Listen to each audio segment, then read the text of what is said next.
Destiny. Where to begin? So first, let's start off with a little bit of history. Destiny was supposed to be the next era for Bungie, a studio having just left the Halo franchise with another great game in Halo Reach. They disbanded from Microsoft, leaving the Halo series with them, and was bought out by Activision, a move at the time which made me fearful that they would lose all of what made them great. Activision has the reputation of taking a great series or franchise and reducing them to mind-dulling, uncreative experiences, all for the sake of profit. Call of Duty. But I was still hopeful, because it's Bungie. They delivered Halo 3, the greatest game in the Halo series, with a fantastic story and amazing gameplay. If there's one thing Bungie is great at doing, it's making great gunplay. Games like Battlefield and Call of Duty all took cues from Halo's gunplay because it was so revolutionary. What GoldenEye did for the N64 era of FPS, Halo did to the modern era. But what happened with the original Destiny? Why did it have such great sales numbers, but low player retention? It's because it was rushed with story elements taken right out of the game to be sold back to us later on as DLC. What happened to it? I could tell you of the great battle centuries ago. I could tell you of the power of the darkness. Leaving the game feeling almost unfinished in a sense. My suspicions about Activision were right, and they fucked Destiny up by taking out so much of the story and leaving it a shell of what Destiny was supposed to be. A couple of $30 DLCs and a lawsuit later, and here we are with Destiny 2, now for PC, so let's jump right into it. Destiny 2, just like the first Destiny, is gorgeous. Let's get that right out of the way. The area with the giant drill is truly breathtaking, and again, the enemy design is spot on. Even though these are the same enemies from Destiny 1, they still look great and it helps being on PC. The atmosphere as well is A1 with these gorgeous skyboxes. It almost makes you wish Elon Musk would hurry up and get us to space already. But this is a beta, and while playing I experienced a lot of issues from a technical standpoint.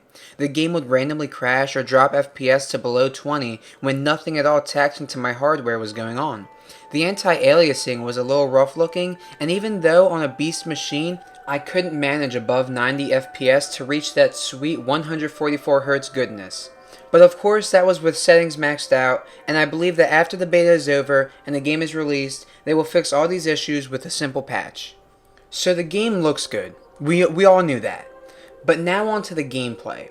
I was shocked to see that they had the gall to open up this game with another wave defense mission. I was in awe of the blatant slap in the face this game gave me when I reached the end of the first mission. The number one complaint about Destiny 1 was the boring, repetitive mission structure of go over here and defend this for 3 waves and then fighting a giant boss who has 1,000,000 health.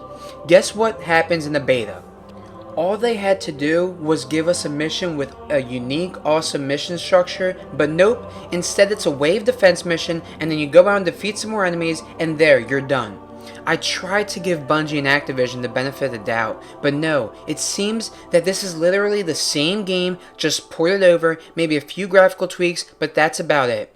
It's the same fucking game. Not even a UI change. The loading screens are the same. It's almost like a giant slap in the face that Bungie will release this and call it a new game. After finally beating the first mission the game forces you to play through, you get to the main hub, where you can select either quick play, competitive play, or a strike.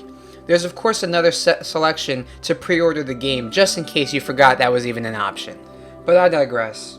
So loading up the quick play, you come to find it's the same multiplayer as Destiny 1.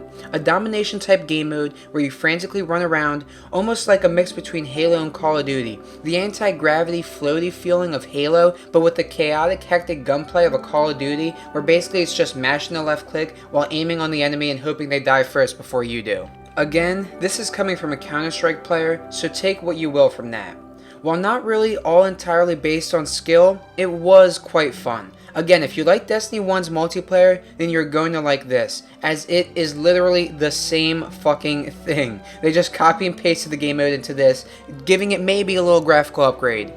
As for competitive, it was also fun. While I found this game mode to be more rewarding since it's not like the domination-esque game mode of constantly running from point A, B, or C and capturing or recapturing positions, this one you defend a bomb site or plant a bomb and fight to defend it. It's almost like search and destroy for you COD players. The respawn timer is longer, and if your whole team dies, then you lose. It adds a bit of a challenge, and if you want a rewarding multiplayer experience, then this is where you'd find it. Granted, this game mode was actually a lot of fun. I played it quite a bit and could see myself returning to it frequently when the game comes out if I decide to get it.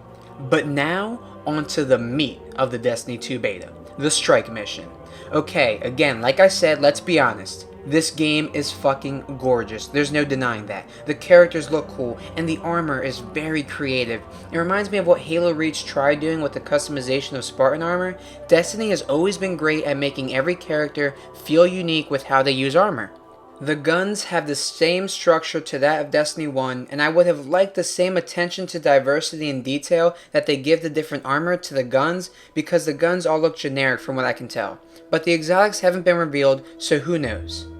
But if you were looking for a change in structure of the missions, then keep looking, because it is not here. Again, I was shocked to see that at the end of the strike mission, there was a boss. And I just remember saying to myself, please let this actually be a challenging and rewarding experience, not another bullet sponge. Oh, and what do you know? It's an exact copy of the bosses from Destiny 1. The enemies are the same, the mission layout is the same, the boss is the same. It's a huge bullet sponge that gives the illusion of difficulty because of how long it takes to defeat it. You will find yourself shooting endless rounds of bullets and having to kill the lower class enemies to replenish ammo just to continue repeatedly shooting endless rounds of bullets at the boss because its health bar is fucking ginormous. It's almost as if they just added pretty CGI cutscenes, but that's about it. It's Destiny 1, reskinned and called Destiny 2. They took the same game, added some makeup and made it prettier, slapped a 2 on it, and sold it back to us. I'm baffled at just how blatant they are with this, but what more did I expect from Activision? It literally is the same game. It's almost as bad as Madden, and it rivals Call of Duty on the copy and paste factor. The same ship flying through space loading screens, the same UI, the same everything. They might as well call it Destiny, but this time for PC. $60 please. And it's such a shame, because on the surface, you'd think this game would be awesome. The amazing story potential is there again with this one. The gunplay is so soothing. Shooting an enemy feels good. Granted, I feel the effect was a little diminished on PC without that rumble feature the consoles have, but the uncapped FPS is also a great addition, and playing this game just feels right. But don't be fooled, it's the same game Destiny's always been, with the same mission structures, the same damn enemies, and the same wave defense objectives. Now, if you like that kind of stuff, if you like that grindy, same boring, repetitive mission, then that's fine. But they marketed this game as a different game, as a new rebirth of Destiny, and this is not that. I wanted so bad for Destiny 2 to be different, for it to have what Destiny 1 was supposed to have. I fell in love with the original from the first trailer and bought a PS4 specifically to get the exclusive content they promised. But in the end, it turned out to not only be a disappointment, but a downright laugh in our faces with microtransaction emotes and outrageous DLC that brought nothing. And I'm getting that same feeling from Destiny 2. I hope I'm wrong. For the sake of Bungie, the studio I fell in love with when I first picked up a 360 controller and played as Master Chief fighting the Covenant with such engaging gameplay and an amazing story arc that is rivaled by few, if any, other games. So the talent is there, they can do it. I'm just not sure why they're not doing it. Destiny 2 is a blatant copy and paste of the original. Now if you like the original, you are certainly going to like this. And if you never played Destiny and have a PC, then I would recommend it, because it could be your game. If you're a grindy type player, then it could be something that you'd like. But I can't help but feel sad, because there is so much more that this could have been. The gorgeous landscapes, the amazing gunplay, the skyboxes, the attention to detail on enemies, the armor, the customization, the special abilities, even though most of them are the same, and the potential for what Destiny 1 could have been is all still here. I hope I'm wrong about most of this stuff. I hope Destiny 2 is able to capture the amazement and wonder the first Destiny had for the first 3 hours before the missions became the same thing. Time will tell. Bungie, I'm counting on you.